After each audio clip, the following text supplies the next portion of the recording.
Lane Kiffin, I hope you're doing well, sir. Welcome back to Tuscaloosa. Thanks for having me, guys. Absolutely. Thank you again for spending a couple of minutes with us. Lane, if I would have asked you last spring when we had you on, your expectations going into year number one, what would you have told me? Well, we don't ever talk in wins and losses. Say, okay, this many wins or championships, anything like that.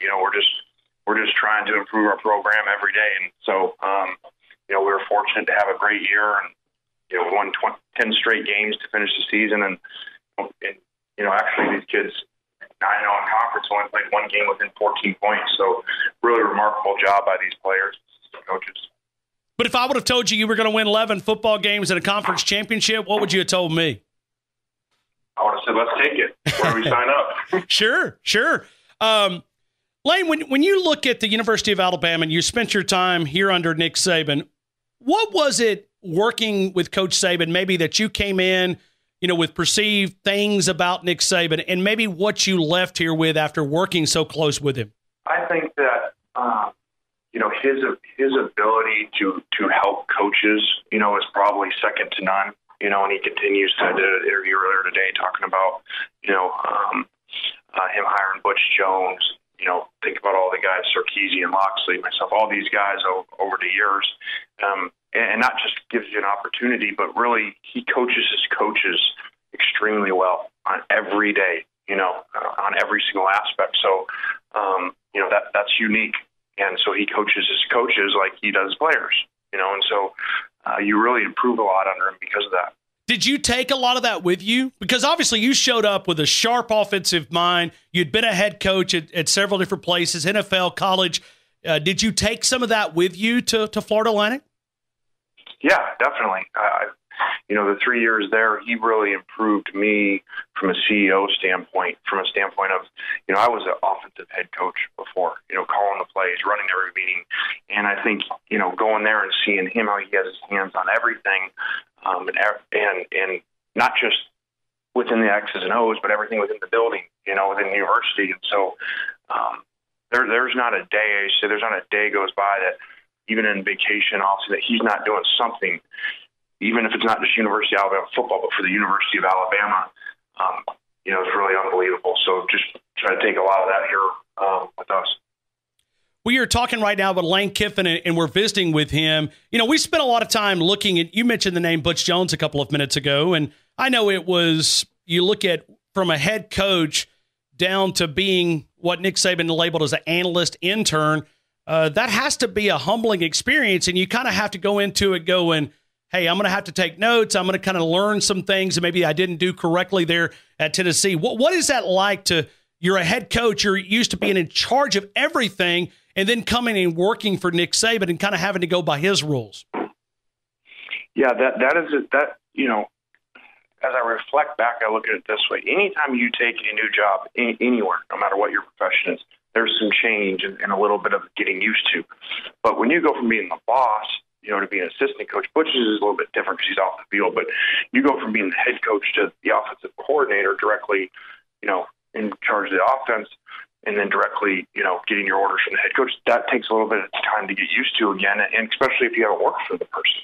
I've never worked for a coach, so, I don't know the expectations of all of it. And so, that took a little bit of time to get used to. And once I started to figure out, you're just scrambling around the first year, you get to year two, and now you start to figure out the how and the why behind everything and why he's so good and why he does everything. And I think a lot of that played into, what happened in year two, the national championship.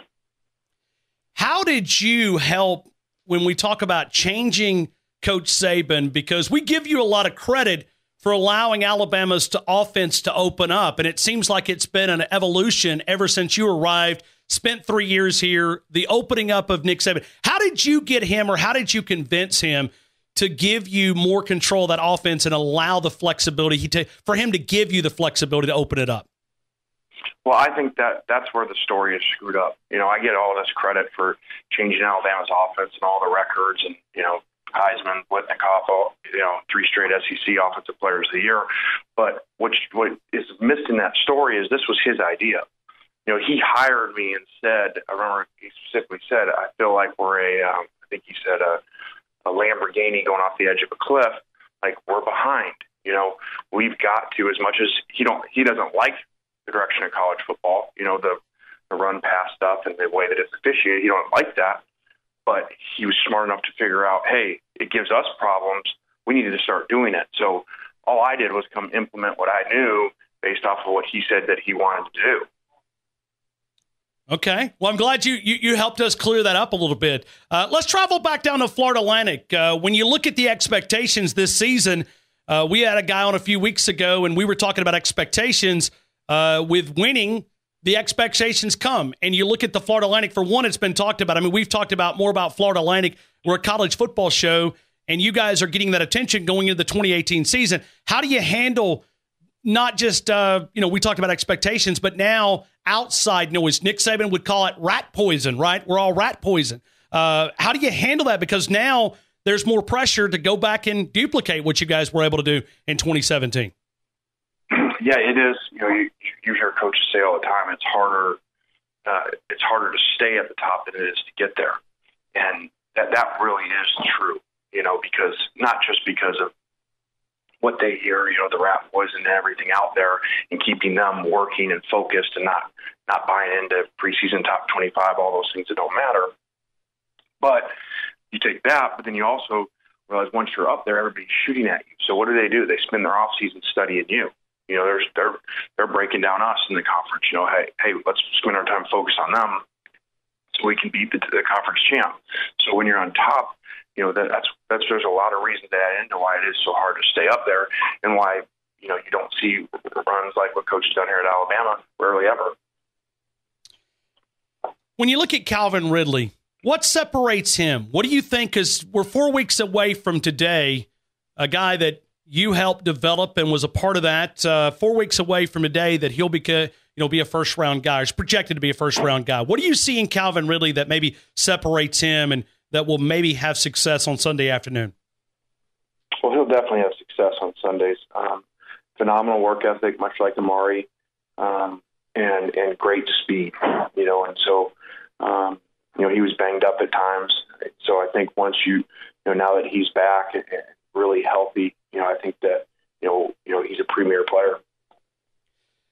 Lane, when you look at quarterback competition, and I know the conversation here is Tua and Jalen here locally, but let me just ask you, you look back at your days at USC as an assistant coach, as a head coach, how difficult is it with a quarterback competition when you've got a starter, you got a guy that came in and won the championship, but just any situation when you've got two elite players like with Jalen and Tua Tagovailoa, and you're kind of having to debate that and kind of make sure you manage that the correct way? What are the challenges of managing quarterback competition? Well, I'm kind of tired of it myself, because this is 6 years in a row of having them. Sure. Last year at USC, we had one. And then the 3 straight years at Alabama, all new quarterbacks. Last year here, new quarterback wins it. And then now he's gone, so we're in one again. So we've been doing this a lot. And so, it's challenging, but at the same time, too, it's good because competition brings out the best in all of us. But as a coach, we always hear Coach Saban, I don't know if you use the same philosophy, but you always hear the saying that the team picks the quarterback. Is that true? I think, to some degree, they do. But, at the end of the day, you've got to make a call when it's close. Now, if it answers itself, it answers itself. But, sometimes you got to make a call, and we make them wrong, and sometimes as much as we do right. Not just our level in the NFL. People drive. That's why there's so many first-round busts. It's not easy to figure out. We're talking with Lane Kiffin, finishing up our conversation with him here in Tuscaloosa. As you look back at your time with Nick Saban, is there a funniest Nick Saban story that just comes to mind? Because we always see this serious Nick Saban with the media, walks in the press room. He doesn't ever let his guard down. We don't ever see him really laugh. I mean, he told a Easter egg contest with his granddaughter early this week, and that may be the funniest thing we've heard in a couple of years. But can you think of a funny story that Nick Saban behind the scenes that you can share? This really isn't funny, and it's strange that you actually said an Easter story, because I don't know what you're referring to. But when you first asked it, I thought, really the other side that you don't see. My kids were in town for Easter a couple of years ago, and then after church he had us come over, and you wouldn't necessarily think that he was running the Easter egg hunt, and he had all the kids around and walking the grandchild around and giving all the kids the prizes and stuff. So I think that's the side that you're probably not used to seeing. Yeah, it is. It is. And it seems like, something that you mastered long time ago with Twitter and interacting. Don't know if you follow Alabama. We don't have Nick Saban on Twitter yet. I don't know if he's ever going to get there. But Alabama's amping up their Twitter game. So not only did you help change the offense, you may have rubbed off because their Twitter game is going to a Lane Kiffin type level. I don't know. I didn't know anything about that, but yeah, that's coaches never going on Twitter. I don't think we haven't gotten coach to text yet, so I think Twitter's a long ways away. Well, we can't get the texting to even happen. So he doesn't. You've said before in interviews he didn't text you back. So, but you text him often. He doesn't text. So he reads text. He's never responded to text to anybody. that's his deal. He's old fashioned communication that he thinks you're talking to somebody, you pick up a phone. So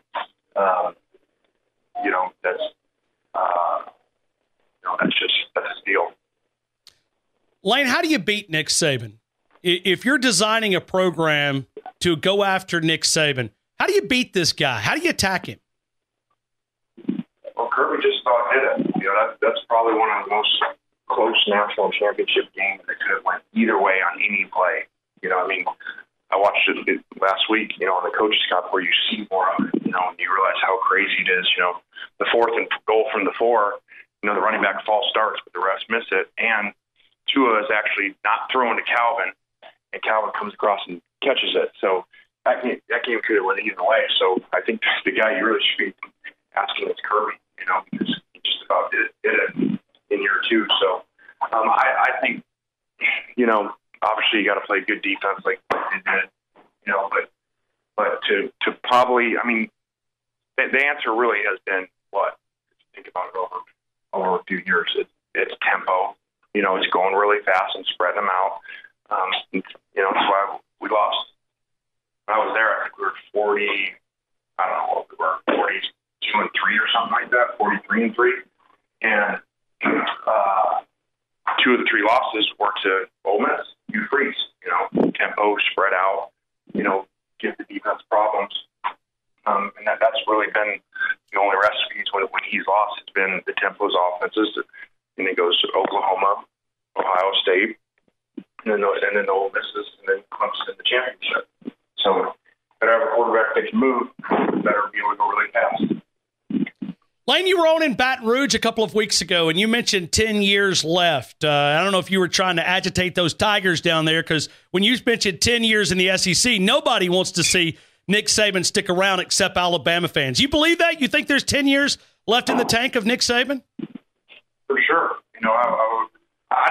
I was thinking about it after that interview. Basketball. How old is Coach K? I don't know.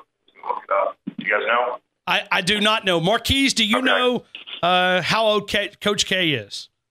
All right, we'll find out before we get you off. Okay. How about 71? 71.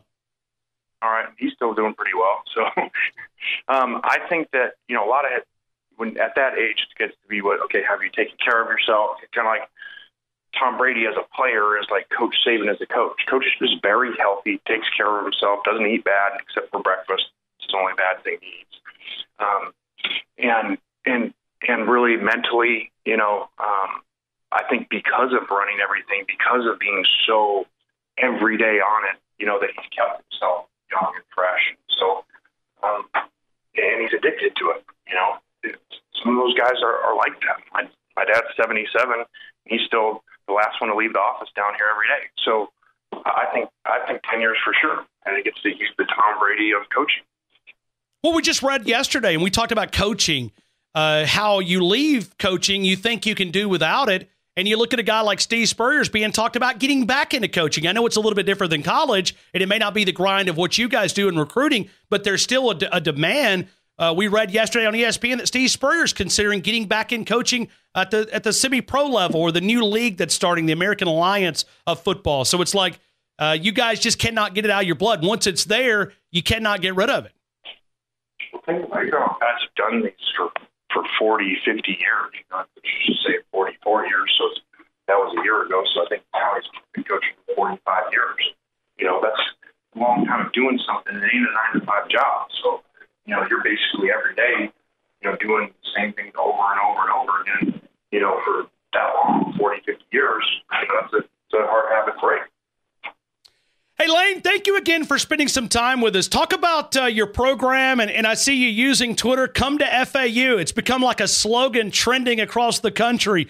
It's a lot of fun that you have there, and certainly promote your program, and it brings a lot of attention to that university, and the amped-up excitement, I'm sure, is there in Boca is pretty high.